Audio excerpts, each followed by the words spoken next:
মা, আজ দুপুরে রান্নাতে কি করলে? আজ রান্না করলাম খুব সিম্পল রান্না, যদিও যে ভাত দিয়ে দিয়েছি আর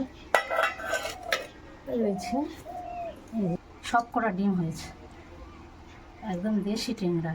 এই ট্যাংরা তো খেতে খুব দারুণ লাগে, আর তো সহজে পাওয়াও যায় না। সহজে আমাদের বাজারে পাওয়াও যায় না। আমার তো খুব দারুণ লাগে। সব তো ডিম হয়েছে, দেখছো সব কটাতে ডিম হয়েছে। আর এই ডিমওয়ালা ট্যাংরা মাছ খেতে দারুণ লাগে। পাতলা করে ঝাল করেছি জিরে বাটনা দিয়ে, পুঁই শাক আর চিংড়ি মাছ দিয়ে, কুমড়ো আছে দিয়ে ঘন্ট। আজকের একেবারে সিম্পল রান্না। আর আমাদের একটু ঘন্টটা একটু ঘেটে ঘেটে দিতে হবে, কারা কেমন খায় জানি না।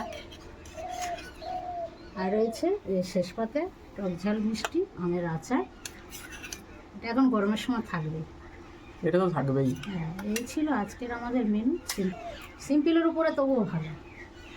তোমাদের কেমন লাগে এমন খাওয়া দাওয়া? একটু লাইক করো, কমেন্ট করো।